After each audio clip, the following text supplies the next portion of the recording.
Muy bienvenidos a la Universidad Adolfo Ibáñez. Yo soy Magdalena Ninat, soy directora del Centro Futuros Empresariales de la Escuela de Negocios y estamos muy contentos esta mañana de darles la bienvenida a una de nuestras sedes de posgrado. Tenemos otra en Vitacura, otra en Viña, otra en Peñalolén y a veces tenemos estas confusiones. Uno de los panelistas se fue a nuestra otra sede, pero a veces nos pasa. Bueno, pero estamos muy contentos de darles la bienvenida a la presentación de este documento, que nos desafía, eh, y donde han participado muchos profesores y académicos de la universidad. A la presentación del puente, esta iniciativa inédita que bajo el liderazgo del profesor Rolf Luders ha reunido a 17 economistas que no solo tienen distintos expertise, sensibilidades políticas y trayectorias, sino que han tenido la vocación de discutir en conjunto propuestas con una mirada bastante ambiciosa para el país, para retomar la senda del crecimiento. Y digo ambiciosa porque estamos alrededor del 2% y es ponerse al menos una senda de crecimiento del 4%, ¿no es cierto? Abordando esas reformas estructurales, pero desde encontrando consensos técnicos. Entonces quiero partir por saludar muy especialmente a Rolf. Muchas gracias por acompañarnos esta mañana. También a las autoridades de la universidad, a la vicerrectora académica y de investigación, Soledad Arellano, al vicerrector de gestión, Javier López, a la decana de la Escuela de Gobierno, con quien coorganizamos esta iniciativa, María José Nodón, a los académicos de la Escuela de Negocios que participan en esta iniciativa, Kevin Caguan, Pablo García y Rafael Berguán, que junto a Soledad, ¿no es cierto?, también participaron. Los saludo a todos ustedes por estar aquí esta mañana, nuestros profesores, exalumnos y alumnos que nos acompañan. Y quiero comentar brevemente que por qué acogemos no solo este espacio esta mañana, sino que por qué la participación destacada de nuestros profesores en esta iniciativa, junto con otros economistas también de otras universidades. Porque nosotros entendemos que nuestro rol dentro de la formación de los futuros profesionales y de ser un espacio de investigación de frontera, también tenemos un rol como universidad de construir espacios de reflexión relevantes e independientes respecto del devenir de nuestra sociedad.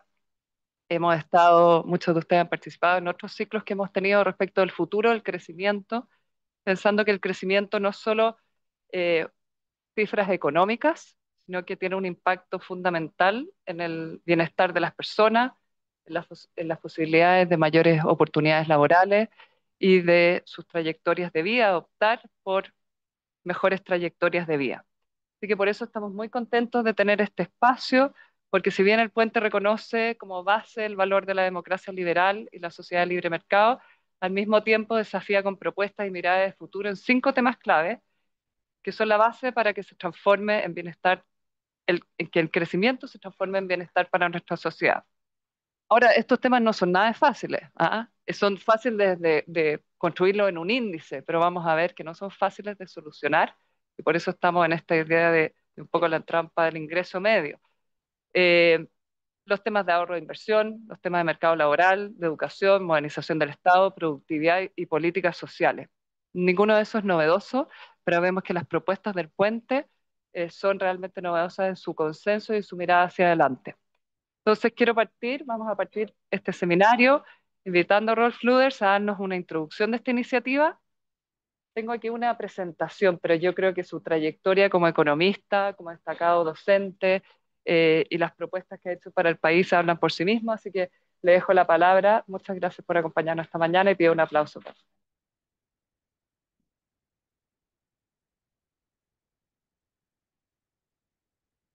Muchas gracias. Eh, Tú ya has dicho todo lo que yo quería decir, ¿verdad? Porque me pidieron que introdujera el tema y tú lo has hecho. De todas maneras, les voy a dar un poco mi visión de cómo se gestó esto, o sea, por qué existe el puente, eh, por un lado, por el otro lado,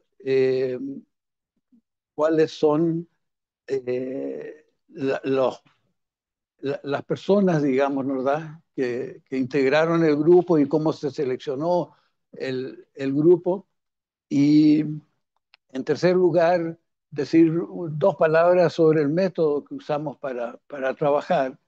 Y finalmente, unas dos o tres palabras también, ¿por qué 4%, ¿verdad? Y por qué no 6 o 7, que son las tasas que crecíamos antes de esta parada. Bien, entonces, en cuanto al, déjeme, antes de entrar al tema del por qué el, el puente, déjeme decir de que una buena, en mi opinión por lo menos, y yo en esto sigo a Jan Tinbergen, que fue el primer premio Nobel en economía, una buena política económica tiene dos elementos, ¿verdad? Un elemento de una buena política económica es fijar los objetivos, que es lo que queremos lograr. Y eso, de acuerdo a esta teoría de la política económica, es una tarea que le compete, digamos, a los, entre comillas, políticos, ¿verdad? Es una cosa valórica y, y si en una democracia, digamos, hay que aceptar lo que la mayoría de la gente quiera como objetivo. Entonces, hay ese elemento en una buena política económica. Pero el otro elemento es cómo se logra ese objetivo en la forma más eficiente posible, ¿verdad? Y eso es un asunto técnico. Entonces, una buena política tiene esos dos elementos, un elemento político y un elemento técnico. Bien, en el año 2023 eh, estaba en crisis, digamos, entre comillas, modelo, ¿verdad? Y había mucha gente que decía, bueno, se ha agotado el modelo neoliberal, en fin, pero nadie proponía una alternativa. Entonces, en verdad, había unas críticas muy generales, pero nadie proponía algo concreto. ¿No? Y, y por lo menos a mí me parecía en ese entonces que había ciertos consensos y sobre todo se empezaba a perfilar el crecimiento económico como un objetivo importante, ¿verdad? Hubo una época que se negaba la importancia del crecimiento. Bueno, en el 2023 ahí empieza, creo yo, a cambiar el clima y la gente empieza a valorar el crecimiento económico. Entonces, había, yo creo, en ese momento un cierto consenso de que había que tratar de aumentar la tasa de crecimiento económico, que era extremadamente baja en ese entonces, ¿verdad? Eh, había, yo creo, bueno, había ciertamente un acuerdo en torno a la democracia liberal, ¿no? Así que ese era un valor, ¿verdad? Que nadie, o sea, relativamente poca gente cuestionaba, ¿verdad? Para ponerlo así. Después yo creo que en ese momento había bastante acuerdo en que la economía tenía que ser alguna variante de una economía social de mercado. Esa es la impresión que yo tengo, que hay en Chile un cierto acuerdo de que alguna variante de una economía social de mercado es la economía ideal, digamos. Y finalmente, y eso es lo importante, estaba emergiendo el crecimiento nuevamente, ¿verdad? Como, con fuerza, una demanda por crecimiento. Bueno, y no había respuesta, ¿verdad? La gente hablaba mucho de que el neoliberalismo sí, o no, qué sé yo. La mayoría de la gente que hablaba de eso ni siquiera entendía de lo que era el neoliberalismo, ¿verdad? Pero nadie tenía una buena proposición para hacer crecer la economía a una tasa eh, mayor. ¿No? Entonces, ahí nace la idea de que es conveniente que haya un cierto acuerdo, ¿no? ¿Verdad? Sobre cómo alcanzar una tasa de crecimiento más elevada. ¿No? Esa es la primera cosa. La segunda cosa es con respecto a cómo se seleccionó el grupo. Bueno, la selección fue bastante ad hoc, ¿verdad? Fuimos dos o tres personas, ¿verdad? Los que se nos ocurrió que había que hacer esto, pero era un proceso bastante arbitrario en cierto sentido. pero que tenía alguna lógica.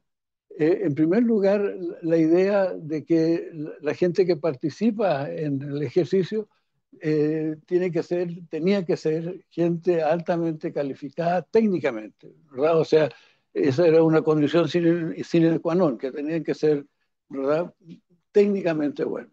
Después, la idea era de que fueran, ojalá, un poco diversos en cuanto al origen.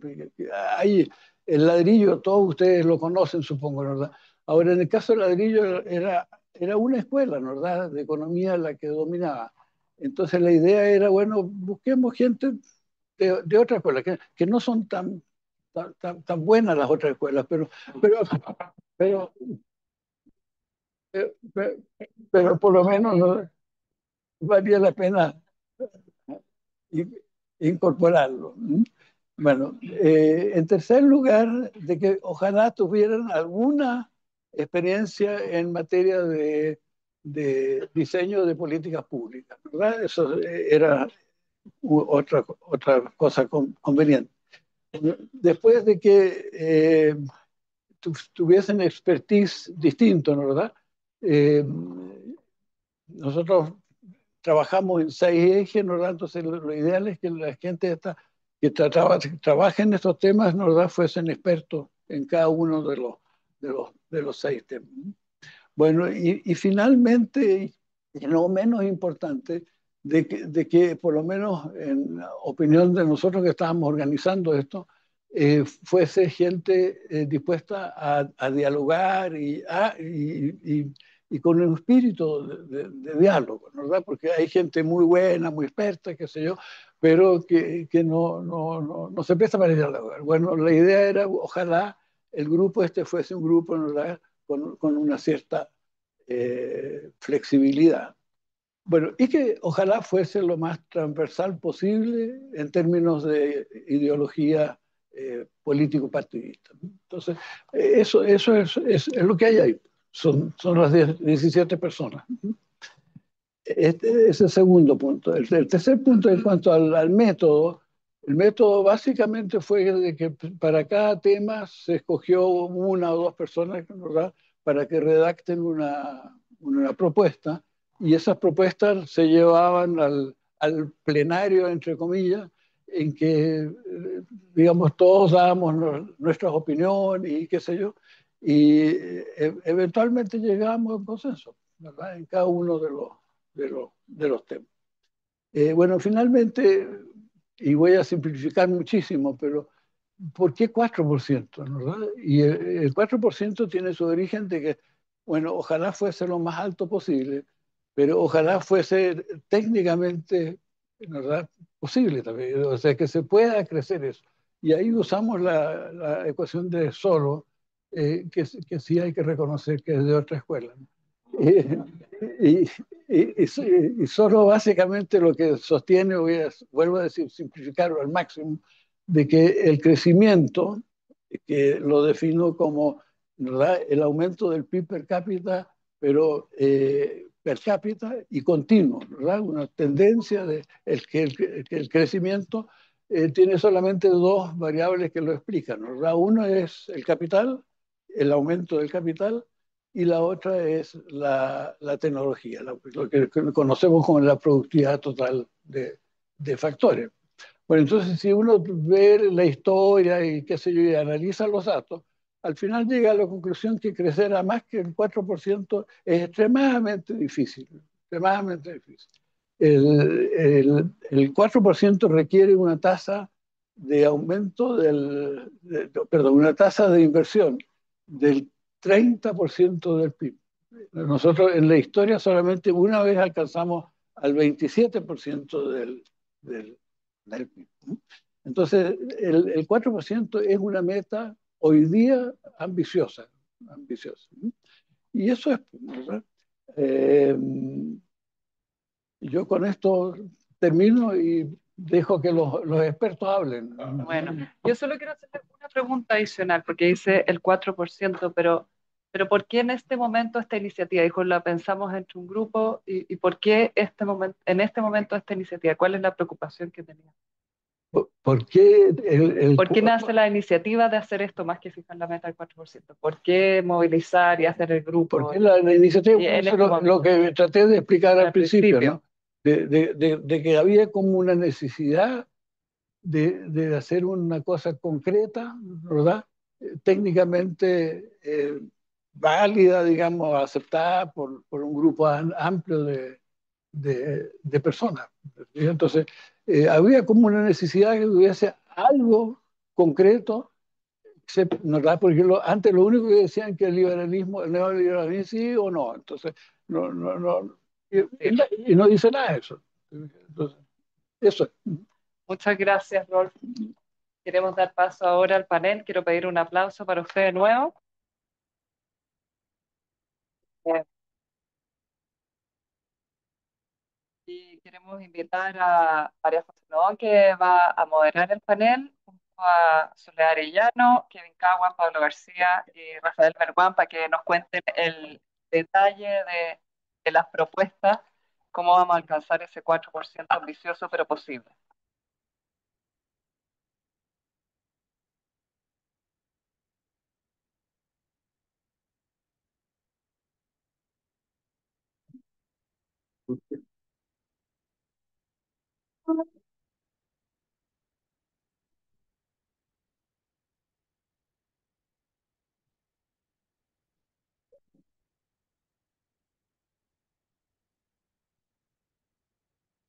Bueno, muy buenos días a todos. Es para nosotros una alegría tener acá a Rolf Ruders, por supuesto, a nuestros panelistas y a todos nuestros invitados. Y yo no voy a alargarme más, sino que les voy a contar un poco la idea de nosotros. Hoy día estamos aquí y organizamos juntos la Escuela de Gobierno y la Escuela de Negocios esta presentación porque nos parece que al menos en 4 elementos coincide muy propiamente con lo que nosotros entendemos es la función de la universidad. Lo primero porque hoy día es evidente que el crecimiento llevado a empleo, llevado a posibilidad de llegar a fin de mes y a otras varias conversiones muy simples y sencillas, está en el centro de los requerimientos de los ciudadanos. Segundo, porque estamos viviendo, y no nos vamos a meter en política, que sería lo que yo quisiera, pero estamos viviendo inevitablemente, ¿verdad?, un ciclo político donde la demanda está por comprender cuáles son los proyectos de país que cada uno de los ciudadanos, o sea, perdón, de los candidatos y cada uno de los sectores presenta. Tercero, porque creo que esto tiene un espíritu muy cercano a lo que nosotros, como les decía, tiene la vocación de la universidad, que es desde el conocimiento técnico, como decía, ¿no es cierto, Rolf? Tener una vocación de incidencia, o sea, entender que la universidad está al servicio de la sociedad y tiene que poner sus talentos, sus conocimientos, sus propuestas para la construcción de un mejor país. Yo creo que esto además se enmarca, como muy bien lo decía Rolf, en el espíritu de la Universidad Adolfo Ibáñez, que tiene que ver con eso, ¿verdad? Que es el sentido de todas las universidades, pero en un contexto de pluralismo, donde valoramos la diferencia y donde entendemos que la convicción y los principios nunca son contrarios al diálogo o a la puesta en común de lo que uno tiene como certezas o como punto de partida. Entonces, tenemos aquí 4 grandes panelistas, pero que además, para mi alegría, son 4 profesores de nuestra universidad. Y por lo tanto, creo que esto refleja muy bien lo que nosotros somos y lo que nosotros queremos. Sin más, entonces les presento, y todo esto no es porque vamos a ir en orden de estricto abecedario, ¿vale? Les presento entonces a Soledad Arellano. Soledad es ingeniera comercial de la Universidad Católica, es doctora en economía por el MIT, fue subsecretaria de Planificación y de Evaluación Social y hoy día es la vicerrectora académica y de investigación de la universidad. Tengo aquí a Rafael Berguán, que también es ingeniero comercial, licenciado en Ciencias Económicas por la Universidad de Chile y doctor en Economía en la Universidad de Minnesota. Es hoy día presidente de la Comisión Nacional de Evaluación y Productividad y es también profesor de la Escuela de Negocios. Aquí a mi lado tengo, no, me voy a saltar porque es con orden. Ah, sí, pues Kevin, ¿verdad? Ya, me equivoqué. Aquí tenía ya. ¿Ah? Sí, pues exactamente, es con C, yo lo tenía mal puesto, pero bueno, nos corregimos aquí al aire, ¿verdad? Tenemos entonces a Kevin, que es ingeniero comercial de la Universidad Católica, es doctor también, ¿no es cierto?, en economía del MIT, ha sido comisionado y vicepresidente de la Comisión para el Mercado Financiero y también profesor de la Escuela de Negocios de la universidad. Y por último tenemos, ¿no es cierto?, a Pablo García, que es ingeniero comercial, Es magíster en economía también de la Universidad Católica de Chile, es doctor en economía también por el MIT, tenemos aquí una presencia fuerte del MIT, y ha sido consejero y vicepresidente del Banco Central, y también hoy día es profesor de la Escuela de Gobierno. Yo soy María José Nodón, soy la decana de la Escuela de Gobierno también de la universidad. Partamos entonces por una primera fase de contexto en la que vamos a situar, ¿verdad?, este trabajo. Yo les voy a pedir a todos mis queridos colegas aquí que seamos bien precisos para poder entrar a la mayor cantidad de cosas del texto y después abrir preguntas que ustedes pueden también tener para hacerle a Rolf o a los panelistas. Estamos entonces, Soledad, contigo. Y en el contexto, me gustaría preguntarte cuál es el diagnóstico de política social que plantea este proyecto y cómo conecta en concreto con una de las preocupaciones centrales que es el mercado laboral.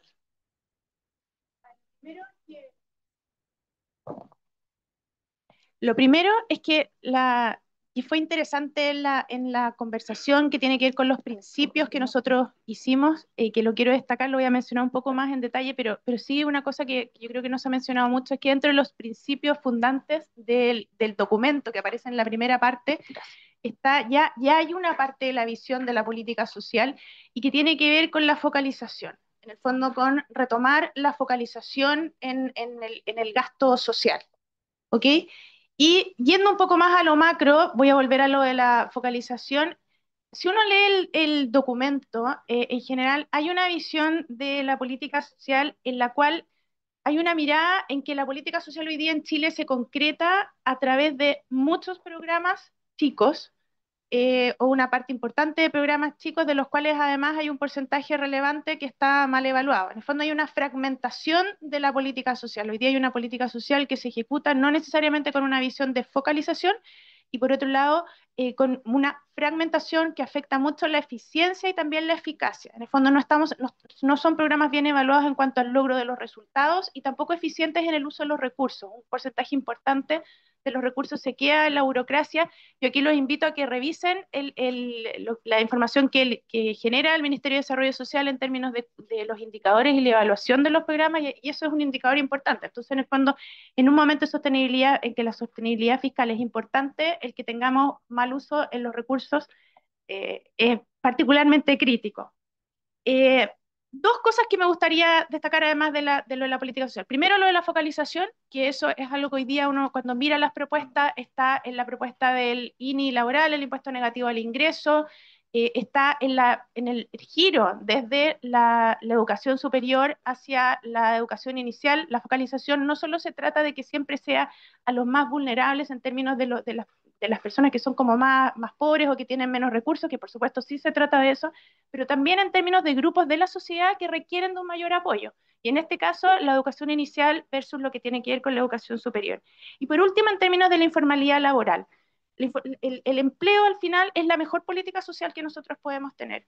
Y a lo largo de todo el documento hay un cuidado especial en apoyar la formalización laboral.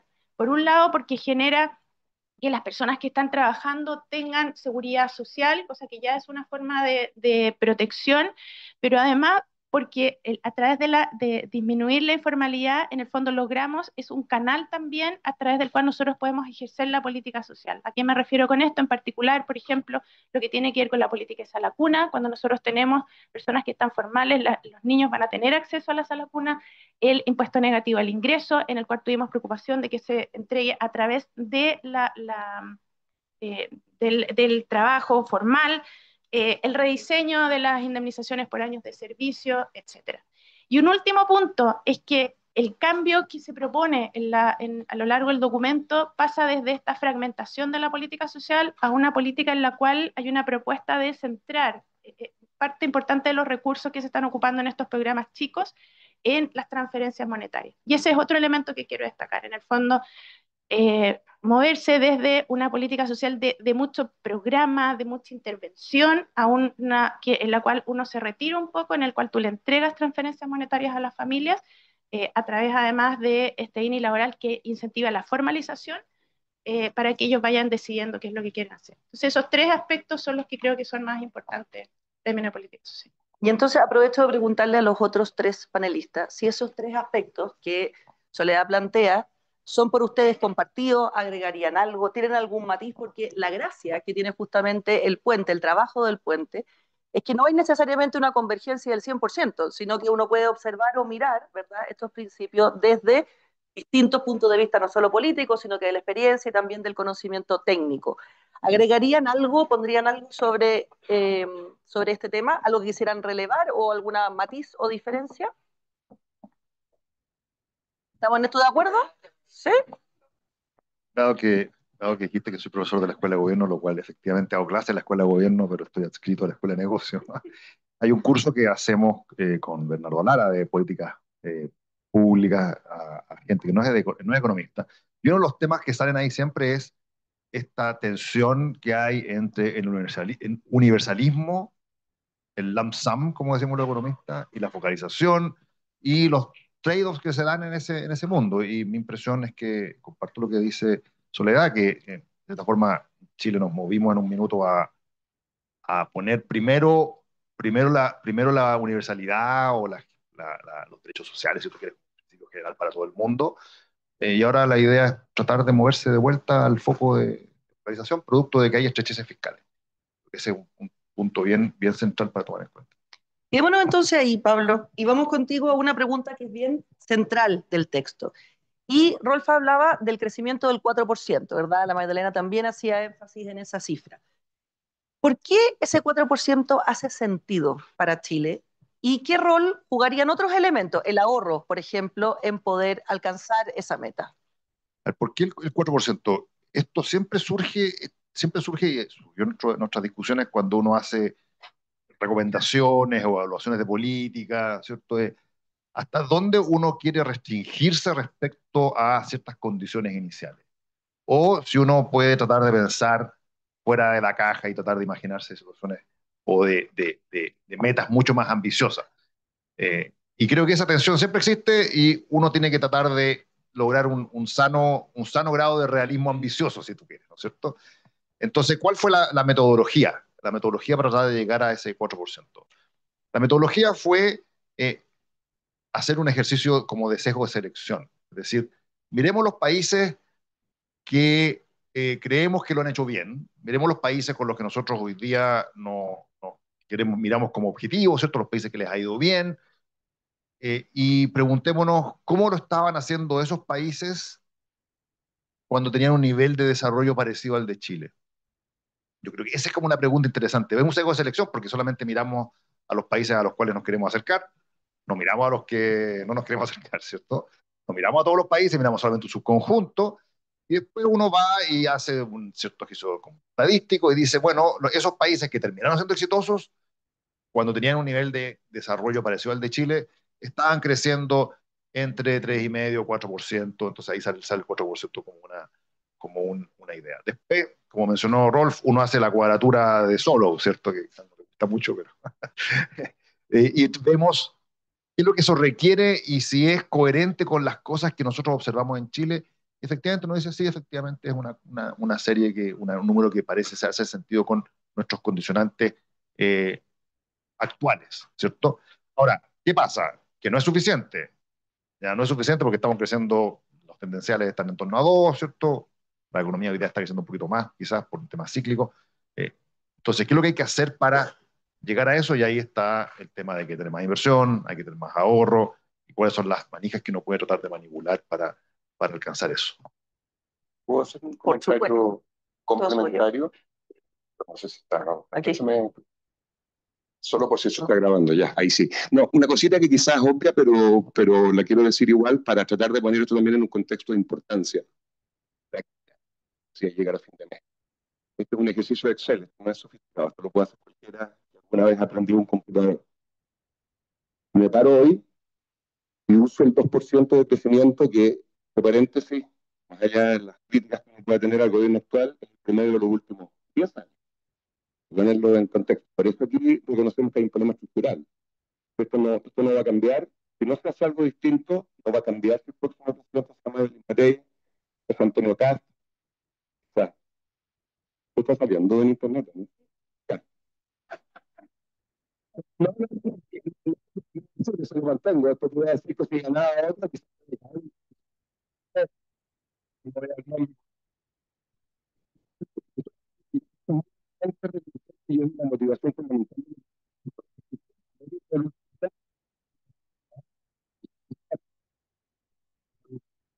no es que depende de un nombre, sino que depende de cambios más.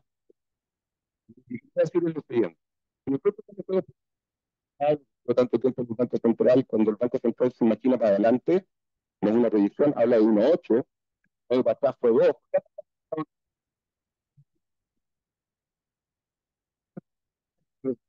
Y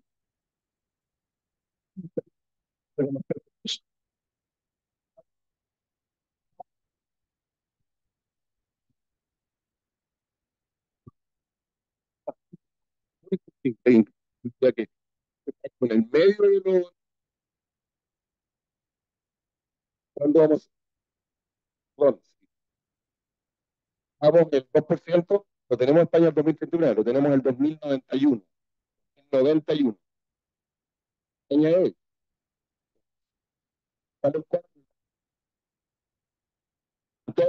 entonces, lo que estoy tratando de decir es que el crecimiento no es aditivo, es exponencial, y la magia del cuando uno crece un poquito más durante un número suficientemente grande de años, la diferencia es gigante.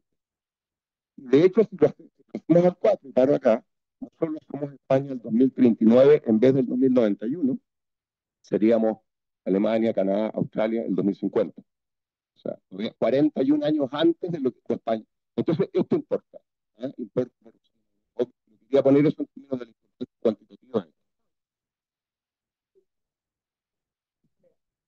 En la misma línea, uno a veces cuando habla de la importancia del crecimiento y lo habla, la gente como que cree que uno es tan frío, que le importan solamente los números y te importa solo la plata, y etcétera.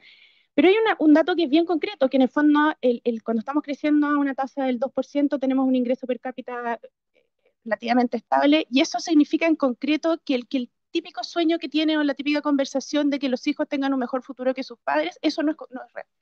O sea, eso no va a pasar si es que nosotros seguimos con el ingreso per cápita estancado. Todas las aspiraciones en el fondo que tienen en términos de progreso, que tienen las familias, de términos de mejora, eso no va a pasar.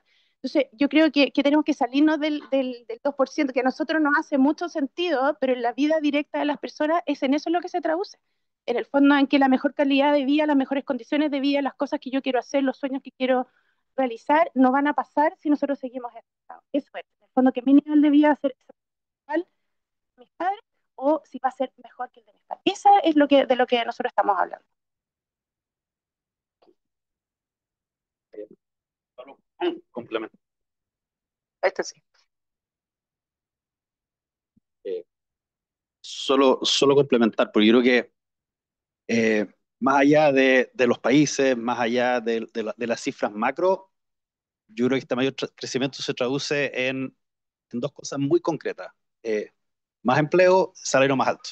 Y la verdad es que son ámbitos donde tenemos un desafío. O sea, estamos enfrentando una situación de desempleo relevante. Si uno baja a ciertos ámbitos de desempleo en gente joven, esta situación es mayor. Y más allá de políticas micro y algunas cosas que se discuten en el trabajo que son bien relevantes en ese sentido, eh, para poder generar más empleo, para poder seguir generando altas alzas salariales, hace falta crecer. Entonces esto, aparte de este relato macro, esta visión del país que creemos que es muy relevante, tiene esta bajada a cómo la gente trabaja, cuánto trabajo, cuánta gana.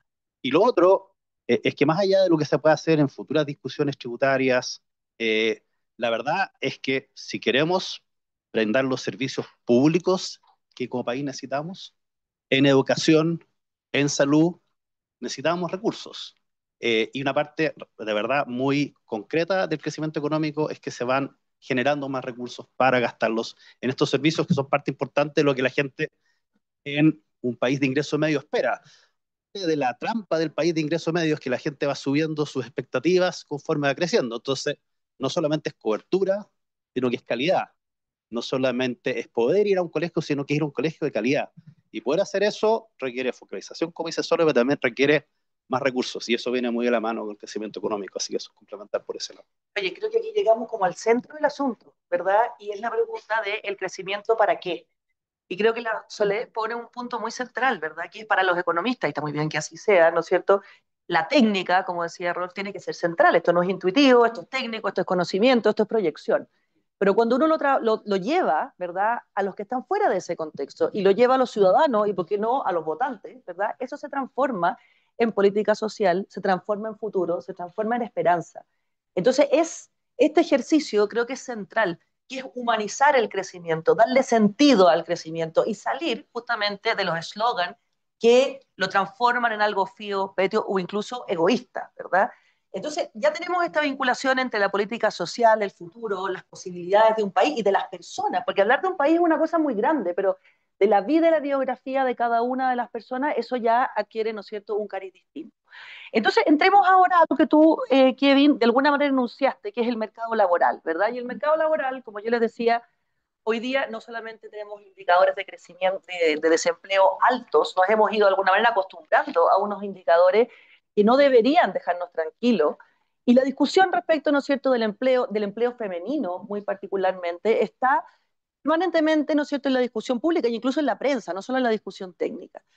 Y aquí el texto, ¿no es cierto?, propone eliminar la indemnización por años de servicio, que es una cosa que a la primera lectura, ¿verdad?, suena un poco complejo. Y entonces la pregunta evidente es si esto no deja desprotegido a los trabajadores ante la pérdida del empleo. Y entonces que podríamos adquirir, por una parte, un dinamismo que es positivo, pero por otra parte estaríamos generando al mismo tiempo una desprotección que en definitiva podría ser negativa. A ver, yo creo que un paso atrás. Parte de lo que hace el documento, yo creo que es parte de lo bueno del documento es que hay un diagnóstico que justifica varias de estas políticas. Entonces, si nos vamos al mercado laboral, yo creo que hay dos ámbitos que son particularmente preocupantes en Chile. Uno es una baja tasa de ocupación. Y en algunos ámbitos no hemos recuperado la ocupación que teníamos pre-pandemia, y esto es particularmente, yo creo que fuerte en el caso de las mujeres. O sea, si nos comparamos con estándares OECD, la participación laboral de las mujeres es baja. La segunda, y esto a pesar de que en el contexto regional podemos estar algo mejor, si nos comparamos de nuevo con la OECD, el grado de informalidad laboral que tenemos en Chile es alto. O sea, tenemos todavía un conjunto amplio de relaciones laborales bastante precarias. Y eso impacta la informalidad, o sea, la informalidad impacta la productividad, la capacidad de capacitar a la gente y una serie de otras dimensiones. Y al fondo también la vulnerabilidad de las personas. O sea, no hay algo más vulnerable que un contrato informal. Entonces yo creo que esa es la lista. Entonces, se proponen varias dimensiones que atentan a este diagnóstico, pero una de estas en particular es reemplazar la estructura de la indemnización por un seguro. Y más bien, construir sobre el seguro que existe, para ser concreto. ¿Por qué? En primer lugar, porque Chile, si uno compara con los países de ingreso alto medio, incluso a nivel de países más amplios, somos de los países que tiene la más alta estructura de índices por año de servicio. O sea, en eso somos un outlier. Hay ciertas cosas que a uno le gusta hacer outliers y en otras no, digamos. Entonces acá hay un problema. ¿Cuáles son las consecuencias de esto? Bueno, en parte hay un tema de informalidad. En parte también hay una muy alta rotación de trabajos. O sea, si uno mira la estructura temporal de los contratos, cuánto tiempo la gente dura en su relación laboral, hay una anomalía alrededor del plazo en el cual empieza a hacerse elegible a la indemnización. La gente dura poco los trabajos, lo cual lo hace precario, igual también reduce fuertemente los incentivos a invertir, formar, tanto por el trabajador como por la empresa. Entonces, esta estructura de indemnización apunta a el tema de la informalidad, apunta a una alta rotación y termina generando mayor vulnerabilidad. Ahora, ¿qué es lo que se plantea hacer? Básicamente ir gradualmente reemplazando la indemnización por este seguro, y lo que hace el seguro es generar una cobertura de ingreso a todo evento. Porque al final lo que queremos hacer, yo creo, como país, es proteger los ingresos y la calidad de vida de las personas, no resguardar una relación laboral que puede ser ineficiente, que puede ser más óptimo rotar, sino que cuidar los ingresos. Y eso se logra de una manera mucho más eficiente, pensamos, con esta estructura de seguros que con la estructura de la indemnización. Entonces es reemplazar gradualmente, y efectivamente en algunos casos la protección va a ser mayor.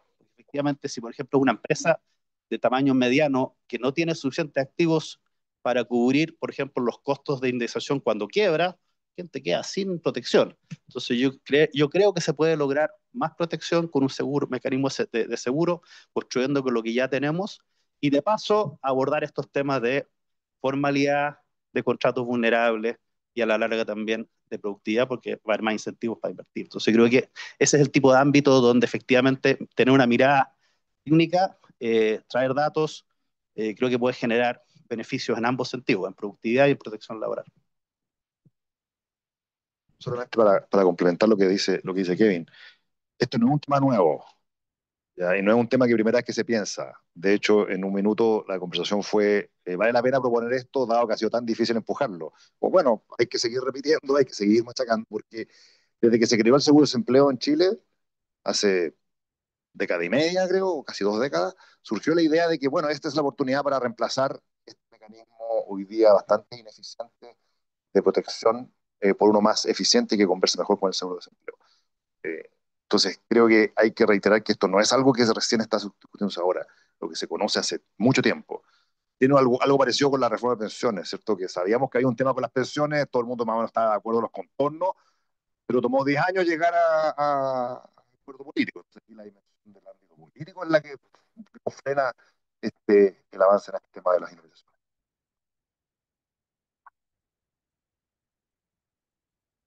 Y el nombre, ¿no?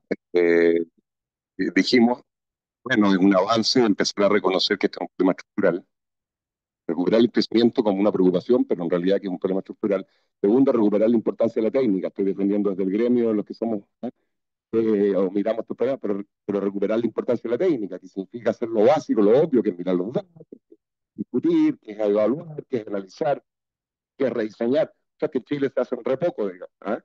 Y tercero, si este problema estructural necesitamos una técnica, y tercero es que entonces la técnica nos sugiere muchas veces, porque hay verdades que son incómodas, discusiones no son fáciles, y no son inmediatas, y requieren asumir desafíos a largo plazo, lo que exige llegar a acuerdos, y eventualmente tener pactos más amplios, de manera tal que los intereses de corto plazo son dejados de lado en pos de un bien común superior.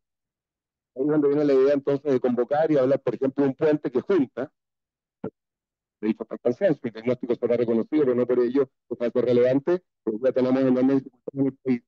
En este sentido, como que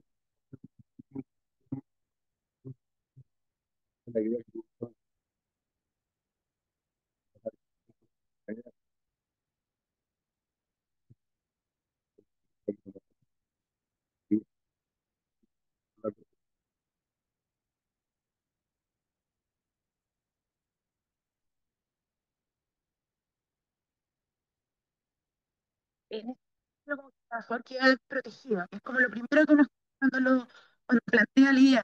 Sin embargo, yo creo que eso no pondera bien el nivel de desprotección que hay hoy día hacia las actuales indemnizaciones por años de servicio. Porque lo que pasa hoy día es que con las indemnizaciones por años de servicio actuales, los contratos son cortos. Y cuando tú tienes contratos cortos, lo que pasa es que las personas no se quedan en los trabajos, no alcanzan a pasar el ciclo de aprendizaje del trabajo. Cuando no hay el ciclo de aprendizaje, no aumenta la productividad, y si no aumenta la productividad, tampoco crecen los salarios. Entonces, en el fondo, el equilibrio que tenemos hoy día no es un buen equilibrio tampoco para los trabajadores. Yo creo que eso como que no lo estamos mirando, además del efecto que tiene en productividad para el país. Entonces, eso es un elemento que creo que tenemos que tener en cuenta. Y lo segundo es que con el sistema actual de indemnizaciones por año de servicio tampoco las empresas tienen incentivos a contratar de manera formal a los trabajadores. Porque en el fondo el costo de las indemnizaciones pasa a ser muy alto.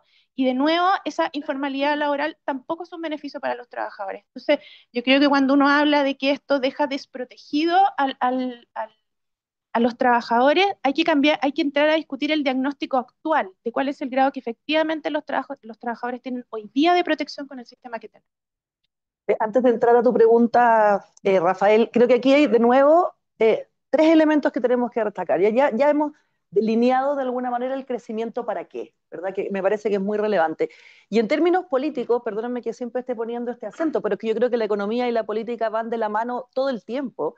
Hay tres elementos que aquí han quedado sobre la mesa que después podemos discutir. Primero, que es la necesidad de salir de la dinámica reactiva, es decir, de adelantarse, es decir, de mirar un tiempo cuáles son los problemas y no esperar que los problemas exploten, ¿verdad? Yo creo que eso es fundamental. Lo segundo, las verdades incómodas, ¿verdad? Hay cosas que la política tiene que aprender a pagar, ¿verdad? Tiene que aprender a poner sobre la mesa, porque efectivamente, si no, los perjuicios son a largo plazo, son muy difíciles de mantener.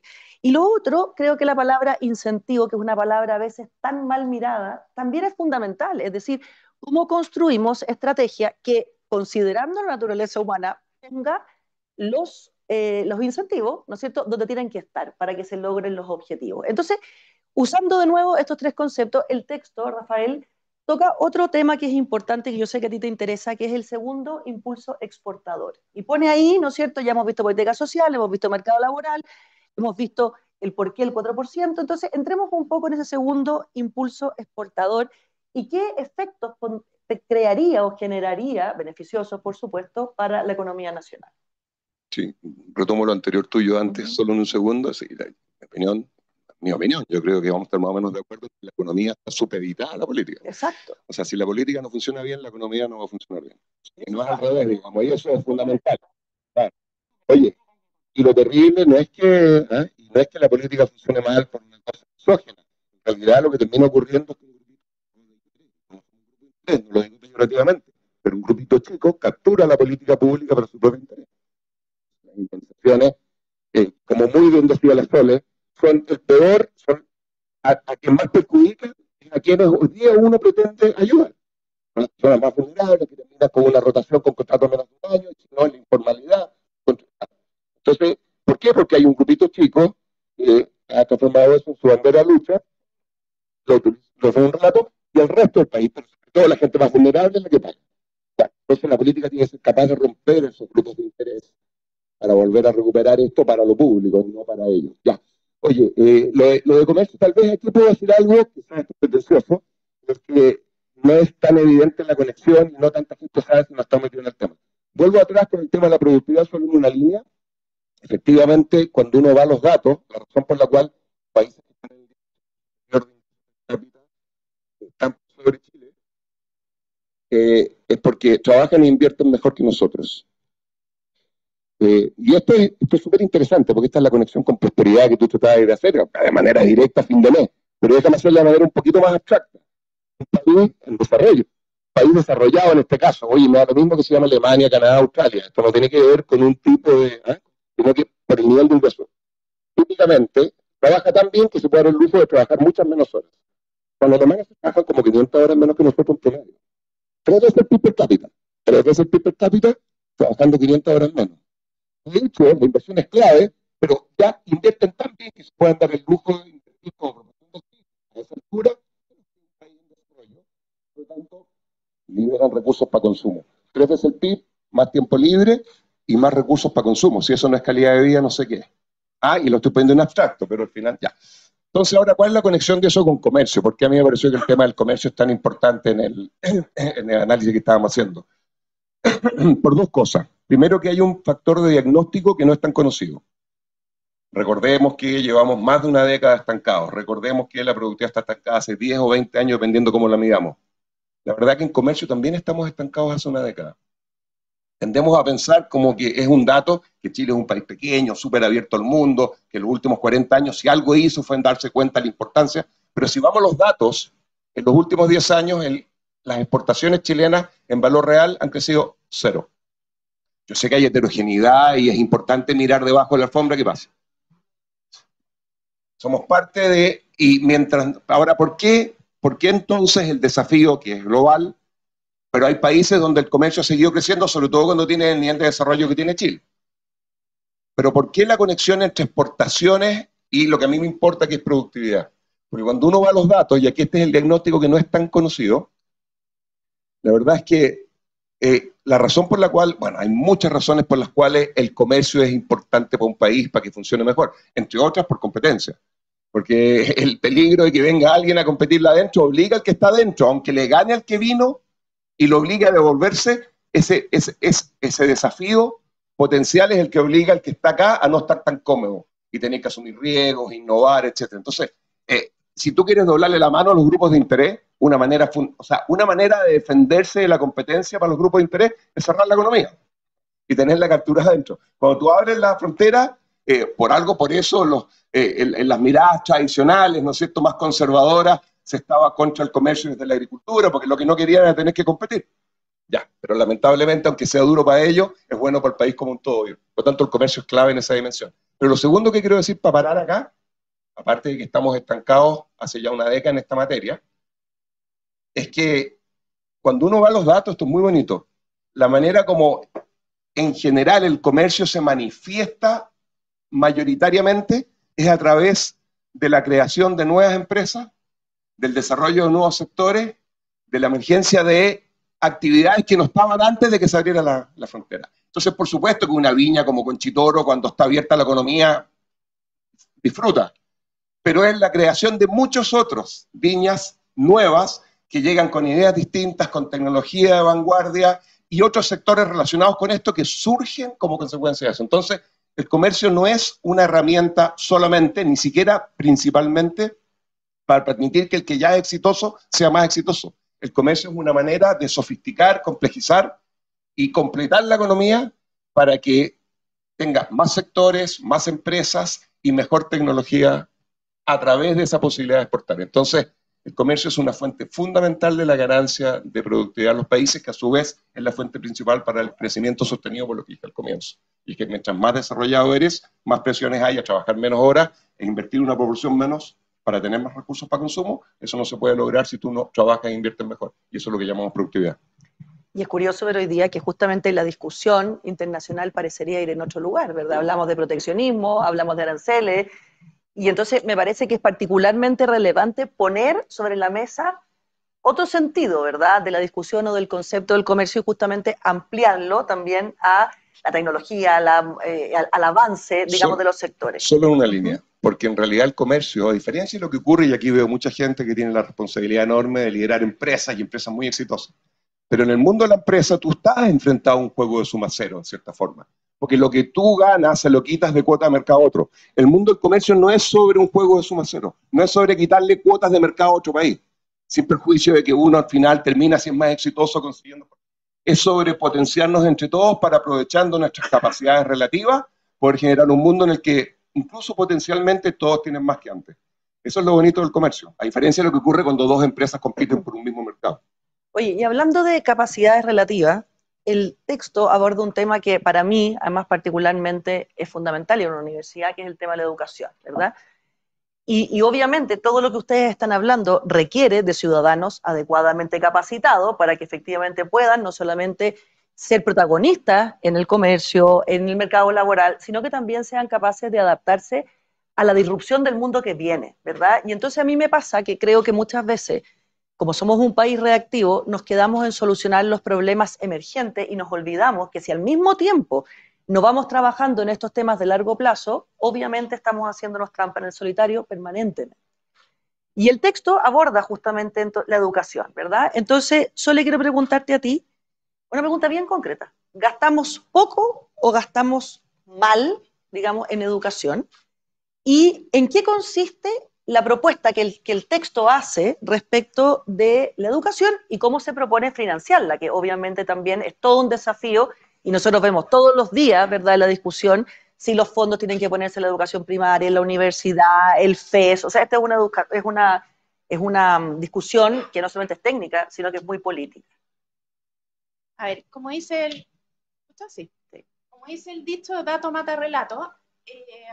Para saber si nosotros gastamos mucho, gastamos poco, gastamos mucho, uno puede mirar hoy día, Chile gasta el 6,6% del PIB en educación, el promedio de la OCDE está en torno a 4,9%. O sea, no gastamos poco. Eso es como la primera respuesta que uno tendría. Sin embargo, sí hay diferencias cuando uno empieza a descomponerlo, en qué niveles se gasta. Nosotros tenemos particularmente un gasto en educación escolar que es más o menos parecido a lo que tiene la OCDE, tal vez un poquito por debajo, pero más o menos parecido. Pero en el caso de la educación superior, nosotros gastamos un 2,7% versus el 1,5% que gasta la OCDE. O sea, yo creo que nosotros no gastamos poco, pero por lo menos tenemos una distribución del gasto en educación que es distinto de lo que tiene el resto de lo que tienen los países desarrollados. Eso es como el primer punto. hay un segundo elemento además que nos distingue de otros países, y es que nosotros tenemos una proporción de gasto privado que es distinto, y además se ha ido produciendo una sustitución del gasto privado por parte del gasto público. En el fondo, en los últimos años ha ido aumentando el gasto público en educación, particularmente lo que tiene que ver con la educación superior, pero también en educación escolar a partir de la ley de inclusión que se aprobó hace algunos años. Y eso también es un elemento adicional que queremos destacar. Para saber si gastamos bien o mal, lo que uno debería ir a mirar es cuáles son los problemas que tenemos nosotros y ver si estamos poniendo los recursos en esos niveles. En el fondo, ese es como donde yo iría a mirar para ver en qué estamos gastando. Y cuando uno mira y se olvida ya de la parte del gasto y va a ver cuáles son nuestros indicadores en educación, uno puede definir distinto el diagnóstico. Uno podría hablar de distintos problemas, pero a mí me gustaría concentrarme en dos, que me parece que son los más críticos. El primero es la baja cobertura que tenemos en educación inicial. Nosotros tenemos una cobertura promedio en educación inicial que está en torno al 55%, estoy hablando de cobertura de niños de 3 años, en el caso de la OCDE es un 77%. Hoy día el desarrollo cognitivo de los niños en esas edades iniciales es crucial para el crecimiento a largo plazo, o sea, en el fondo, para su propio desarrollo, por supuesto, pero además para el desarrollo de los países. Y hoy día nosotros no estamos invirtiendo en esos niveles, o sea, en términos de recursos le estamos asignando menos y tenemos una muy baja cobertura en ese nivel. Y aquí hay una cosa que es más crítica todavía, que es muy segmentada, hay mucha segregación en lo que uno tiene que ver en esto. Si uno mira por deciles, y yo los invito a que vean los indicadores de la encuesta CACEN, si uno ve cuál es la cobertura en educación inicial, en los deciles 9 y 10, los deciles de mayores ingresos están igual o por sobre el promedio de la OCDE. Pero en el caso de los niños que están en los deciles, entre los primeros 4 deciles, debe estar en torno al 30%. O sea, en el fondo, lo que hoy día estamos pasando, no solamente tenemos una baja cobertura, en lo cual estamos hipotecando el desarrollo de los niños, y también el del país, por supuesto, pero además de eso, estamos sembrando desigualdad para el futuro. Un segundo elemento que quiero destacar es que tenemos bajos indicadores de calidad de educación. Si uno va y mira los indicadores de las pruebas PISA, de cualquiera de las pruebas que compara cuáles son las habilidades y las competencias de los adultos hoy día o de personas sobre 15 años, nosotros aparecemos todos en la parte inferior de la tabla, con grados de logro de las habilidades muy bajos, comprensión lectora, habilidades matemáticas básicas, o sea, aquí estamos hablando de las 4 operaciones, no estamos hablando de saber derivar o ese tipo de cosas, muy bajo. Por lo tanto, hoy día, si uno tuviera que elegir dónde poner como los esfuerzos, el primer esfuerzo debería estar en términos de cobertura en la educación inicial, cosa que no está pasando, y lo segundo es en abordar qué es lo que está pasando dentro de la sala de clase, que es donde realmente se juega la calidad de la educación. O sea, hoy día la calidad de la educación, en el caso de la educación escolar, no es tanto cuánto se gasta, sino que qué es lo que pasa dentro de la sala de clase, y ahí el rol del profesor es crucial. Entonces, ¿cuáles son las propuestas que tenemos? Lo primero es aumentar la cobertura en educación inicial. ¿Cómo aumentar la cobertura en educación inicial? Hay una parte que tiene que ver con la sala cuna, pero para ser honesto, la sala cuna en los primeros 2 años tiene muchos otros efectos, o sea, pero por lo menos la cobertura a nivel de los 2 y los 3 años es crucial para el desarrollo cognitivo de los niños. ¿Y cómo lo haríamos? Nosotros proponemos extender la subvención escolar al nivel de educación inicial, de modo que en el fondo haya más incentivo a generar más oferta para esos niveles. En lo que tiene que ver con lo que pasa en la sala de clase, aquí esto es algo más polémico tal vez, pero nosotros creemos que es fundamental concentrarnos en atraer buenos profesores. Y atraer buenos profesores pasa por un lado porque tenemos que apretar los dientes y realmente exigir el aumento en los puntajes de ingreso que se necesitan para la carrera de pedagogía. O sea, hoy día está muy demostrado cuál es el rol que cumple el profesor en el desarrollo de un niño.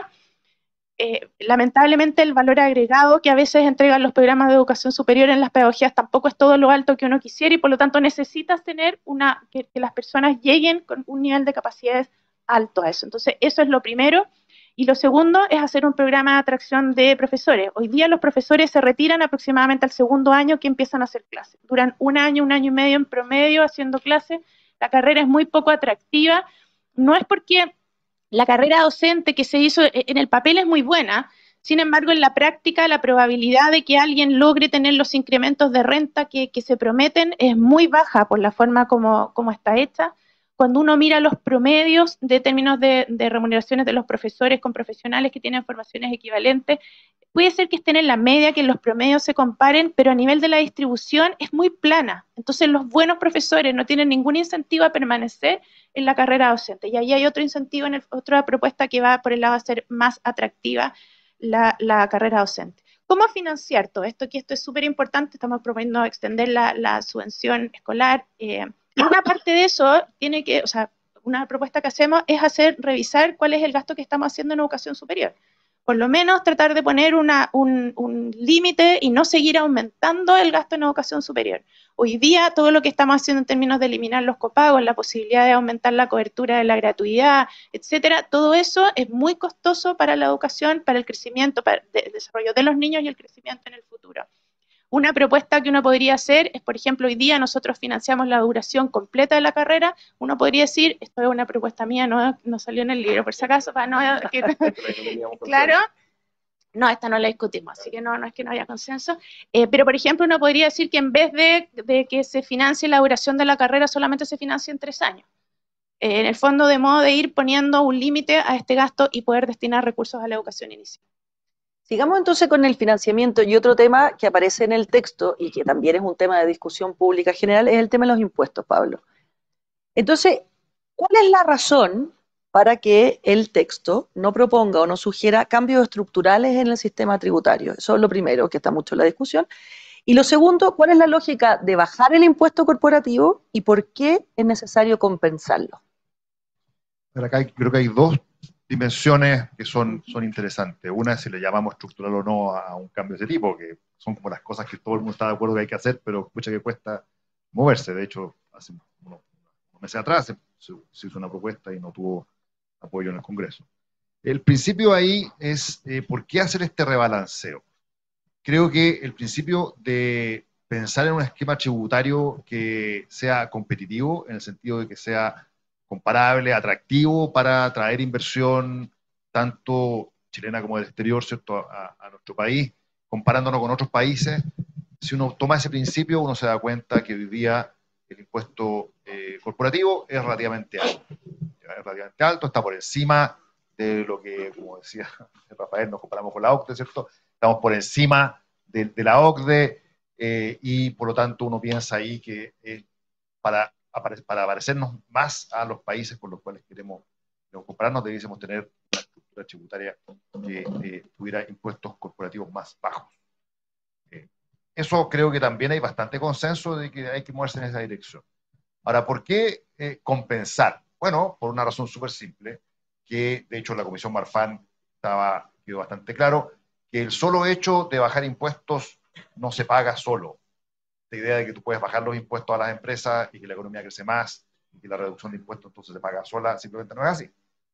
Una reducción de impuestos puede tener algún efecto compensatorio por más crecimiento, pero al final tienes el desafío de mantener la recaudación fiscal. Hoy día no tenemos holgura, creo que hay mucho consenso de que no hay holguras, y por lo tanto está el desafío de que una eventual reducción del impuesto corporativo tiene que compensarse por algún otro lado, y ahí de nuevo uno puede usar la comparación con otros sistemas, donde por ejemplo el impuesto a las personas es relativamente bajo, la exención del impuesto global complementario en Chile es muy baja, es muy amplia en el sentido de que cubre mucha gente, la estructura de impuestos personales en Chile recauda poco, nadie le gusta pagar impuestos, yo creo que eso es una realidad, pero también la realidad es que comparándonos con países que nos gusta compararnos, estamos con tasas de recaudación del impuesto personal que son relativamente bajas. Hay un montón de exenciones y tratamientos especiales que para el nivel que tiene nuestra economía ya como que hace poco sentido. Entonces la propuesta que hay acá es bajar el impuesto corporativo al promedio de la OCDE por lo menos, compensando con eliminación de exenciones, compensando con un aumento gradual de la cobertura del impuesto a las personas, de manera de generar incluso algunas holguras fiscales adicionales para tener un balance estructural en situaciones más cercanas al equilibrio. Ahora, ¿por qué no hay propuestas de cambios como más estructurales, como tú mencionas? Por ejemplo, hay veces que se discute, es necesario integrar el sistema, volver a integrarlo. Hay veces que se dice hay que tratar de desintegrarlo. Ahí no hay un consenso muy evidente que algún sistema más integrado o más desintegrado tenga efectos como de primer orden respecto a, por ejemplo, motivar la inversión.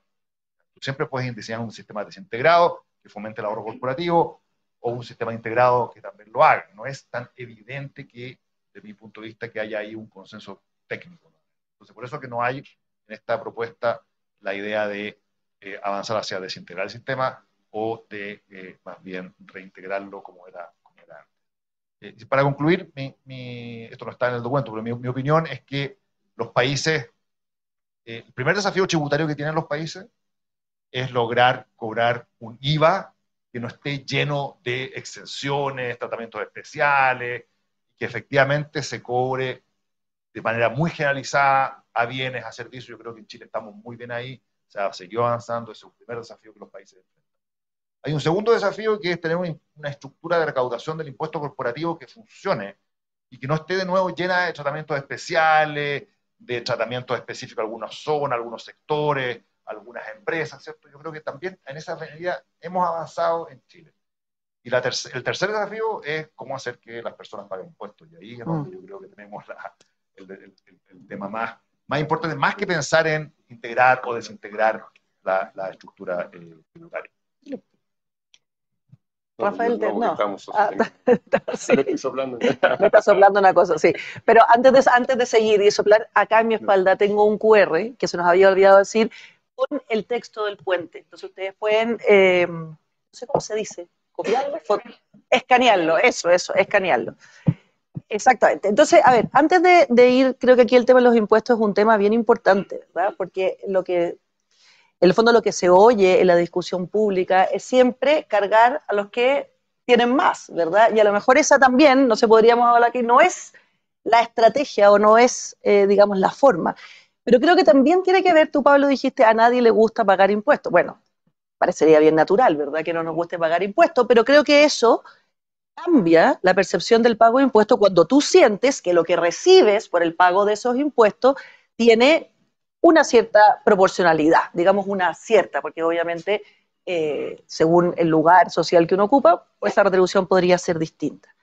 Pero hoy día, ¿verdad? La sensación bastante generalizada, yo no quiero decir si justa o injusta, pero generalizada es que eso no es así, ¿verdad? Y que en el fondo nuestros impuestos se diluyen en ineficiencia, en corrupción, en todo aquello que no redunda en una mejor vida para los ciudadanos. Y ahí entonces, Kevin, quiero entrar en un tema que para mí es fundamental y que el texto también lo toma como fundamental, que es la modernización del Estado, ¿verdad?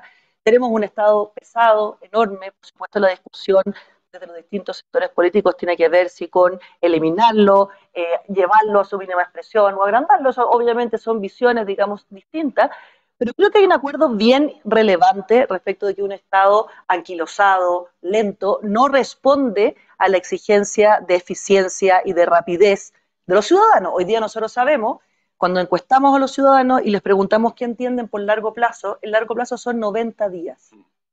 Entonces, imagínense lo que eso significa para el movimiento que tiene, ¿no es cierto?, el Estado. Entonces, obviamente, hay que, yo creo que también hacer un tema de educación, de entender que esa rapidez de TikTok no es traspasable al Estado, pero obviamente también hay que hacer una modernización del Estado, ¿verdad? Entonces, en ese sentido, leemos de qué propone el texto de modernización del Estado, pero una pregunta bien específica, y es si, porque aquí aparecen dos instituciones, que es la Comisión Nacional de Evaluación y Productividad y la CFA, que son dos entidades que, si uno las mira, uno podría decir han funcionado relativamente bien. Entonces, ¿por qué el texto propone modificarlas cuando uno debería decir, mire, a ver, no seamos creativos en eso que funciona bien y pongamos la creatividad al servicio de aquello que funciona mal? Esta.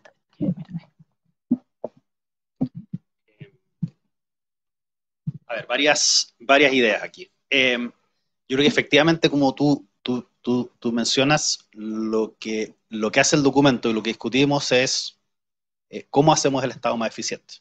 De hecho, no discutimos si queremos un Estado más grande o más chico, porque yo creo que no nos hubiésemos puesto de acuerdo en eso, porque hay distintas visiones. De hecho, otra cosa que yo creo que ayudó mucho a llegar a consenso es que toda esta discusión tuvo un objetivo bien específico: cómo crecemos más, porque también hay muchos otros objetivos, digamos, y creo que eso focalizó la discusión. Entonces, nosotros discutimos básicamente cómo hacer un Estado más eficiente. Y en ese sentido, el documento tiene 4 bloques de propuestas. El primero era abordar un ámbito donde el Estado evidentemente está funcionando mal. Es toda la discusión de las autorizaciones sectoriales, los permisos, la permisología. Yo creo que ahí es un tema que hay un amplio consenso, y lo que proponemos, de hecho, está bastante alineado en varios ámbitos con lo que se acaba de aprobar en el Congreso, la verdad. Proponíamos un mayor grado de proporcionalidad. No todos los permisos tienen que tener la misma carga regulatoria, el mismo proceso, porque los riesgos son distintos. Hablábamos también de buscar mecanismos alternativos. No todo tiene que pasar por una autorización previa, no todo necesita un timbre de un funcionario de una entidad, sino que se puede avanzar hacia mecanismos donde una declaración jurada permite avanzar y se hace un foco en la fiscalización ex post, o el uso de expertos. Yo creo que es un tema que también se discute, se recoge en el proyecto. Una entidad que aglutine y empuje una agenda en eficiencia de esto. Yo creo que es un tema también prioritario, porque si no, terminamos generando lo que tenemos hasta ahora y esperemos que se vaya resolviendo, que es una malla no orgánica de permisos que termina entorpeciendo tremendamente la inversión. Entonces yo creo que ahí discutimos alguna serie de propuestas para mejorar esto, incluyendo también la invariabilidad por un plazo acotado mientras el proyecto se hacía. Y la idea central acá es que tenemos una pérdida social y económica brutal por el hecho de que en pos de objetivos razonables de seguridad, de protección del medio ambiente, lo estamos haciendo muy mal y podemos avanzar. Entonces yo creo que hay una serie de propuestas. Obviamente es un tema que falta avanzar. Yo creo que lo que se avanzó esta semana es muy relevante, pero hay que seguir discutiendo el sistema de evaluación de impacto ambiental, monumentos nacionales y otras cosas. Entonces la agenda no se agotó, pero discutimos eso porque creo que es un ámbito donde realmente había una clara eficiencia del Estado. Después tomamos una visión más amplia respecto a la gestión del Estado. Si queremos un Estado que funcione bien, necesitamos un Estado que esté bien coordinado, y en ese sentido el que hayamos ido creando inorgánicamente una serie de entidades, en particular el ministerio, no apunta a esa coordinación. El problema de tener más ministerios no necesariamente más gente, es que la coordinación dentro de distintos ámbitos se hace más difícil. Tenemos que avanzar también en generar una carrera pública que sea profesional, que sea técnica, que haya rotación a la hora de atraer y desvincular gente en función de productividad, de prioridades, pero que dé estabilidad a los buenos funcionarios en temas políticos. Generar un verdadero servicio público donde la gente tenga las capacidades y el interés de quedarse y ser experto en. Yo creo que eso planteamos algunas cosas y es relevante. Tercero, y aquí finalmente respondo tu pregunta, yo creo que hay una parte muy importante en términos de ir diseñando bien buenas políticas públicas. Entonces, una cosa, abordar los permisos, lo segundo, gestionar cómo vamos diseñando buenas políticas públicas.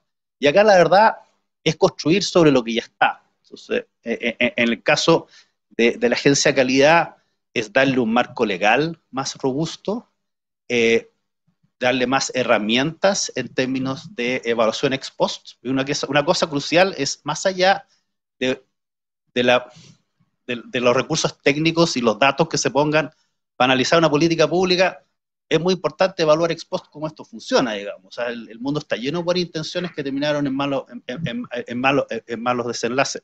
Entonces, darle una función mucho más potente en términos de evaluación ex post, darle un rol vinculante en términos de los lineamientos regulatorios. Esto es algo que en Chile se hacía a punta de un decreto antes y se dejó de hacer, que cuando tú sacas una norma sectorial tienes que hacer un proceso cuidadoso de consulta pública, de análisis y discusión. Eso lo perdimos y creo que hay que avanzar en eso. Entonces, por el ámbito del Consejo de Calidad. Y creo que hay un tema acá bien importante, discutimos harto. Estas agencias tienen que ser informativas en el sentido de evaluar, tienen que estar en la discusión parlamentaria, pero a la hora de las responsabilidades tienen que ser las entidades políticas, los ministerios, subsecretarías, que tengan la responsabilidad de ejecutar, porque si no diluimos responsabilidad. Yo creo que acá es bueno combinar buen diseño con responsabilidad. Y por el lado del CFA, se ha avanzado muy bien, tiene una buena gobernanza, y yo creo que lo que falta ahí es simplemente que hay ciertos proyectos relevantes que tienen impactos fiscales que deberían tener un análisis previo por parte de esta entidad para no encontrarnos con una discusión que mezcla lo técnico con lo político muchas veces respecto a la capacidad de recaudación, gastos y demás. Entonces yo creo que esos son perfeccionables. Y finalmente, yo creo que una pieza que es el cuarto bloque de las propuestas que se hacen, hemos ido avanzando, pero nos faltan algunas aristas, por ejemplo, en la gobernanza de las empresas públicas. Esto es un sector donde es claro que hayan actores técnicos que tengan una gobernanza respecto a los estándares OECD, que haya continuidad en la gestión, y se ha avanzado en algunos de los gobiernos corporativos de los últimos años, los ENAP, pero nos falta NAMI, mismo Banco Estado, que funciona bien, pero de una gobernanza bastante particular. Entonces, avanzar en cerrar eso y a la vez reforzar y darle más capacidad técnica, más continuidad a la gobernanza del sistema de empresas públicas, porque esa de alguna manera es el ente que va coordinando. Entonces, son como 4 propuestas que buscan efectivamente que, independiente de lo que se decida políticamente hacer con el Estado, se haga de una manera eficiente, basado en criterios técnicos, y en ese sentido usemos bien los recursos que tengamos que usar. Para terminar esta ronda, vamos a hacerle una pregunta a Rafael y después nos quedan 10 minutos, así que tenemos espacio para 2 o 3 preguntas, depende si son cortas. Rafael, quiero para terminar esto, porque me parece que es fundamental seguir un poco en la modernización del Estado, pero que entremos en la agencia de la calidad de las políticas públicas, ¿ya? Bien. Un poco qué es lo que propone el texto y cuál sería la innovación o la relevancia o los objetivos que se pueden lograr con eso. Sí, la propuesta es bien concreta y es breve, porque no es una propuesta de implementación de la agencia, sino que es creación de una agencia. ¿Por qué? A ver, lo dijo Kevin, solo lo voy a 30 segundos. Primero, esta es una cosa, yo creo que esto está en la esencia de lo que el país necesita para hacer un cambio relevante institucional en materia de calidad de políticas públicas. Y quiero explicar por qué. Y de hecho, no es algo que estemos inventando ahora, hay un proyecto, me voy a referir a esto en un segundo, actualmente en el Congreso, impulsado por el Ministerio de Hacienda. Si uno se remonta a los últimos 30 años, ya el 2000, cuando empieza la discusión, yo sé que venía de mucho antes, pero al menos en los titulares de una reforma microeconómica, y recuerdo a Juan Claro, presidente Lago, Jorge Rodríguez Grossi como ministro de Economía, y los lomos de toro, qué sé yo, ahí ya se hablaba de tener una institucionalidad que resguarde la calidad de las políticas públicas, que es algo de perogrullo, ¿no? O sea, estamos hablando de una reforma tributaria después de que hicimos una hace 6 años, ¿y qué impacto tuvo la reforma en el 2015-2016? La presidenta Bachelet hizo Alejandro Mico un estudio, pero es un académico más, digamos. Pues deberían haber decenas, por la importancia que tiene, para saber qué cosas hay que mejorar, qué hay que cambiar, qué funcionó, qué no funcionó, etc. Los países avanzados no son avanzados porque hacen una buena reforma a la primera, son porque probablemente son capaces de brillar los problemas más rápido y resolverlos. Es un proceso continuo porque son obras humanas. Ya, de manera, pero entonces no pretendamos tener una reforma que funcione perfecto porque no va a funcionar perfecto. Y no esperemos a que esté perfecta en mi cabeza antes de aprobarla, como el tema de la sala cuna, porque pasan 25 proyectos, 30 años y ahí sigue. Entonces uno, si no tiene capacidad de evaluar lo que hace, algo que en el mundo privado probablemente es lo más básica de los principios, el Estado chileno no hace eso, porque, por ejemplo, y estas son palabras de la subsecretaría de Hacienda actual, de los 700 programas, planes y programas que hay, solo se evalúa 5% de ellos. Y cuando se evalúan, además, el accountability no existe porque después no se cierran. Bueno, entonces las agencias están en el centro de lo que uno tiene que hacer, una de las 2, creo yo, cosas centrales para modernizar el Estado y para que empecemos a pensar en potencialmente funcionar bien. El exministro Larroulet, al final del segundo gobierno del presidente Piñera, también presentó un proyecto, y aquí viene la mirada a vaso medio lleno. El actual gobierno, con el ministro Marcel, también metió un proyecto que está en Hacienda discutiéndose hace un año ya, en el que a mí me ha tocado participar bastante, así que lo conozco muy bien, y yo creo que está absolutamente alineado con lo que la mirada técnica de izquierda y derecha y centro piensa hay que hacer para avanzar en esta materia. Y aquí un comentario a propósito de la comisión. De hecho, ese proyecto, entre paréntesis, que se llama una agencia para la calidad de las políticas públicas, en su primera versión, desde el Congreso le empezaron a decir al ministro, usted lo que está haciendo es que ya está la Comisión Nacional de Evaluación de Productividad. Y entre paréntesis ha sido un avance relevante, creo yo, un poquito, estoy hablando, tengo algún grado de interés en esto, creo que lo ha hecho súper bien la Comisión, está muy bien presidida. Oye, dos periodos, ¿eh? El presidente Viñera y el presidente Boric, no, este es como Hoover que está en todo. No, oye, pero acaba ahora en 2 semanas. ¿Qué es lo que pasa con la Comisión Nacional de Productividad? La Comisión Nacional tiene primero un mandato que está recogido, que al final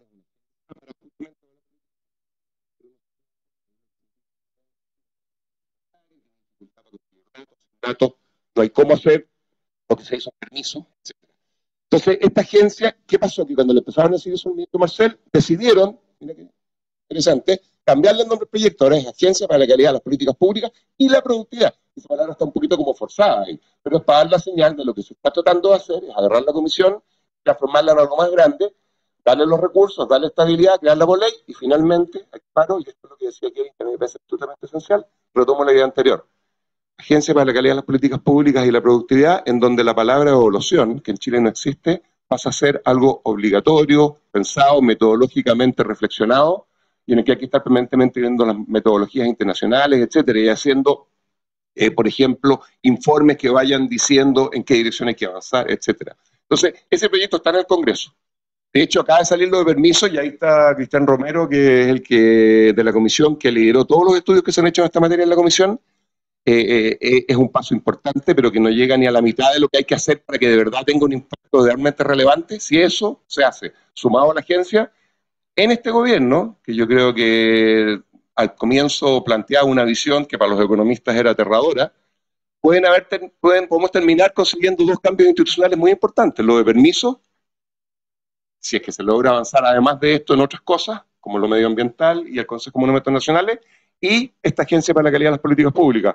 Sería como sorprendente el que terminemos con un gobierno que nosotros los economistas tendemos a ser muy críticos, pero que en una materia institucional, desde economía y hacienda, terminen dejando un legado relevante. Ojalá sea así. Ojalá sea así. A Depende ver, del Congreso, pero... no es poco. Ya. 2 preguntas. A ver, no sé si alguien tiene alguna pregunta, corta. Aquí vamos a tener que pedirle a la Denise que nos ayude. Muy precisa para que nos quedan 5 minutos. Mi experiencia, mi poca experiencia que tuve en gestión pública, vi que los distintos estamentos funcionan cada uno por su lado y los ministerios también. Entonces, y eso se logra, digamos, se mejora netamente la productividad si hubiera mayor coordinación y sistema que existen en la empresa privada. No sé si vieron algo de eso, porque las economías son la forma además de repetir programas, proyectos, por no coordinarse es tremendo. Eso. ¿Alguien quiere contestar? ¿Alguien en particular? Kevin. No. Ahí. La verdad es que sí. Yo creo que por ser breve uno deja fuera algunas cosas, ¿no? Yo creo que uno de los puntos en los cuales coincidimos es que la modernización del Estado tiene que ser una tarea permanente a alto nivel. Y eso incluye coordinación, digitalización, procesos que son livianos pero eficientes.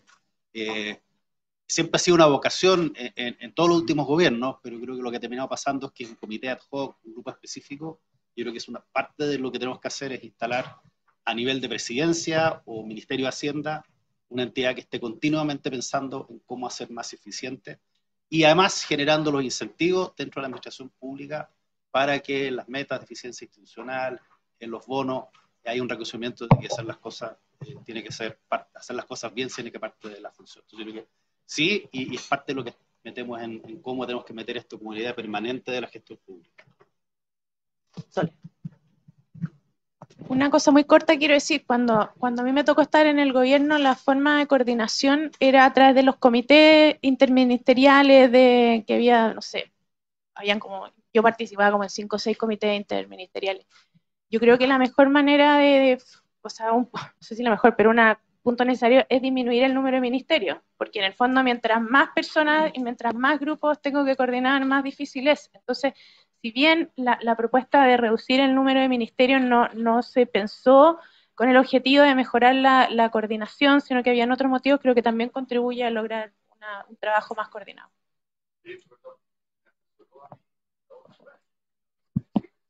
En esta materia, y fue muy bueno fue la región de Coquimbo, donde mejorábamos y coordinábamos, digamos, los trabajos, y fue una muy buena asesoría, esto a través de Carlos Catalán, que, bueno, que en paz descanse, pero fue una muy buena apoyo, eso. Vamos entonces con la última pregunta. Ahí sí, ahí sí. Oye, no, bueno, primero, muchas gracias por las presentaciones, el documento. Es bien valioso este esfuerzo de intentar llegar a consensos transversales en un tema bien específico como es el de crecimiento. Ahora, Kevin lo mencionaba en el sentido de lo complejo a veces que es mezclar aspectos técnicos con aspectos más bien políticos. Y sin embargo, por supuesto que es clave tratar de garantizar o de alguna manera conseguir cierta viabilidad política de los proyectos. Y en este sentido, por supuesto que la forma como está abordado el tema es con la contabilidad tradicional de crecimiento y plantean, si la memoria no me falla, un crecimiento del trabajo de 0,7%, 1,5% de la productividad total de los factores y una inversión entre 28 y 30%.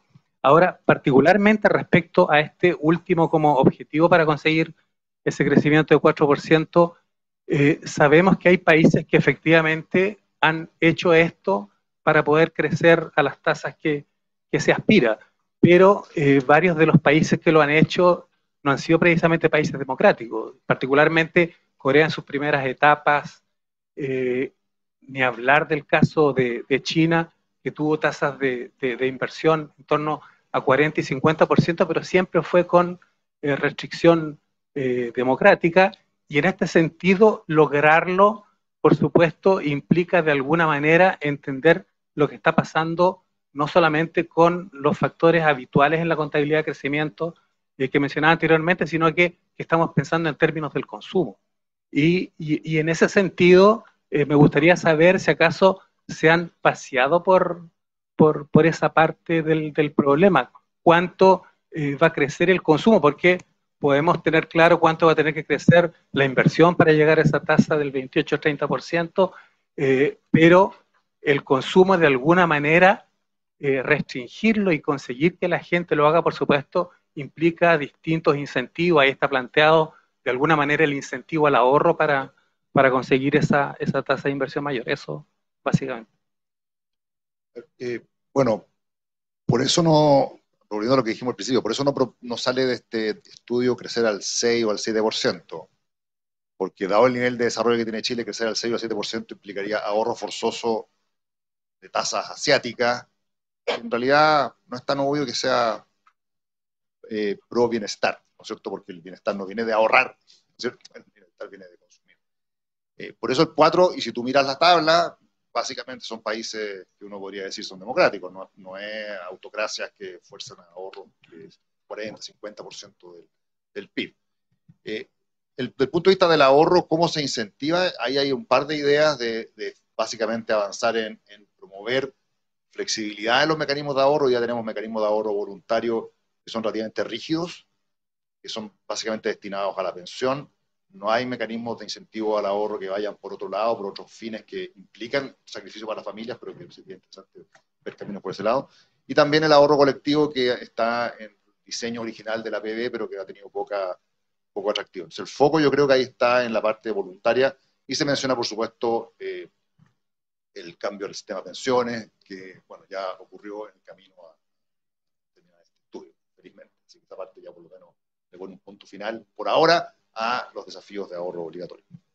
Oye, tenemos una persona aquí que está haciendo unas caras, pero vamos a hacer solo una más y ya gana, porque muy cortita, hay 2 más. Ya, si lo hacemos súper corto, hacemos muy, que ya es la hora de terminar. Ahí sí. Una propuesta, ¿eh? Que yo creo para el tema de la eficiencia del Estado. He tenido la suerte de trabajar en 2 gobiernos y creo que una oportunidad muy grande que tenemos como país para mejorar la eficiencia del Estado es modificar lo que se conoce como la alta dirección pública. La alta dirección pública es el proceso a través de la cual se seleccionan a los altos directivos públicos, pero tiene un problema redactado en 2 frases de la ley: que esa persona tiene que contar con la confianza política del presidente. Entonces, no importa que un alto directivo público haga bien su trabajo, No importa que un director de hospital sane a mucha gente. Sí importa que esa persona tenga la confianza política del presidente. Entonces, por eso cambian muchos directivos cuando cambia el gobierno. El cambio que creo que tenemos que hacer, si es que queremos, en parte, mejorar la eficiencia del Estado, es que esas personas que son seleccionadas, sean seleccionadas con criterios técnicos, que no interceda el presidente de la República, podría interceder solamente el servicio civil, y que esa persona se mantenga en su puesto, sí, solo sí, cumpla con los indicadores de eficiencia, eficacia, ¿me entienden? Pero que hay que sacar de esa simple frase que dependa de la confianza del presidente. Tiene que depender de la confianza de los indicadores y de la gestión. Eso. Vamos con la otra pregunta y luego cerramos. Sí, se escucha perfecto.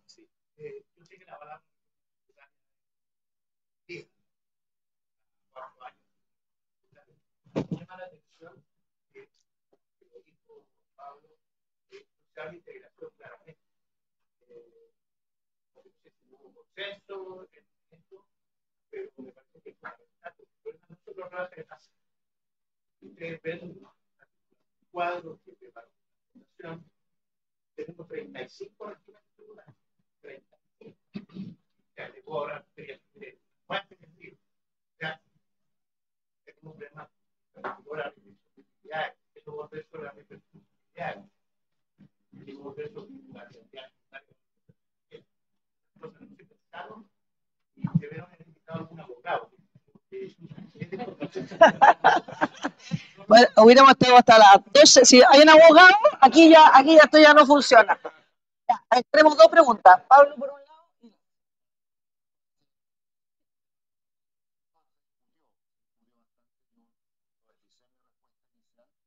Se propone simplificación. Yo creo que eso es importante. Simplificación es un principio más potente que integrar o desintegrar donde la evidencia no es tan obvia. De hecho, si tú miras el ahorro de las empresas en Chile, el ahorro agregado de las empresas, después de las reformas tributarias que se produjeron a partir del 2014, no ocurrió nada con el ahorro de las empresas. Entonces, que el sistema integrado que había antes fomentara claramente en los datos más ahorro corporativo, la evidencia no es tan obvia, ¿ya? Y de hecho, si tú comparas a Chile antes de que se cambiara la reforma, antes de que se hiciera la reforma del 2014, no había evidencia que el ahorro corporativo en Chile fuera mucho mayor que el que de otras economías. Entonces, pero sí, yo estoy de acuerdo que la simplificación y la homologación y la eliminación de regímenes especiales es claro. Con respecto a la invariabilidad y el DL600, que es parte de lo que ha sido también debatido varias veces, hay que tomar en cuenta el momento en que se hace el DL600 en Chile. El objetivo tenía, por un lado, el decir no hay ahorro nacional, hay que atraer inversión extranjera y por lo tanto hay que, por ejemplo, hacer una puerta de entrada al mercado cambiario que se preserve al momento de salir. O sea, tú necesitas invariabilidad en el régimen cambiario para que no acorralar las utilidades de la inversión extranjera. Bueno, hoy día en Chile eso claramente no se requiere, es totalmente fuera de la necesidad. Y segundo, tenemos un mercado de capitales grande, tenemos un mercado de capitales que está integrado entre la economía nacional y la economía extranjera. Entonces, hacer regímenes de invariabilidad a algunas entidades que le llamas, por ejemplo, inversión extranjera, no parece ser muy obvio. Y hacer una invariabilidad a toda la inversión te mete con cuestionamientos que, por ejemplo, hasta dónde eso puede afectarte la autoridad de las entidades regulatorias, que fijan estándares de capital, por ejemplo, cómo tú distingues el traspaso de inversión entre existentes, ¿cierto?, entre propietarios nacionales o extranjeros. O sea, se te abre una cantidad de situaciones que no existían en ese minuto. Y de hecho, lo mencionó Kevin, el concepto de invariabilidad que se introduce acá, que sí es bien relevante, es que en el momento de proceder a obtener permiso, que no cambien las reglas en el momento que se tramita esto. Entonces, es bien importante de que después de un año nos surjan nuevos requerimientos, nuevas comunidades, nuevas consultas que no estaban planteadas del momento original. Nos quedó pendiente la confianza exclusiva del presidente de la República. Pues la puedo abordar. Sí. No, pues yo creo que, a ver, en afán de ser preciso, o conciso más bien, la discusión del Estado, hicimos los titulares, pero tú apuntas justamente a uno de los focos, y en realidad lo que planteamos bien en concreto es que haya una restricción a los despidos, no solamente a primer nivel y segundo nivel, que es una manera de aproximarse a la preocupación en el corto plazo y en el largo plazo ir amarrando esto más a gestión de desempeño y demás, pero yo creo que el punto que levanta tú es crucial, o sea, en distintos ámbitos del Estado, la atracción tiene que ser basada en mérito y la gente tiene que seguir en las funciones en la medida que vaya desempeñando las funciones de una manera. Entonces ahí el documento tiene una sección, pero no tuvimos tiempo de abordarlo.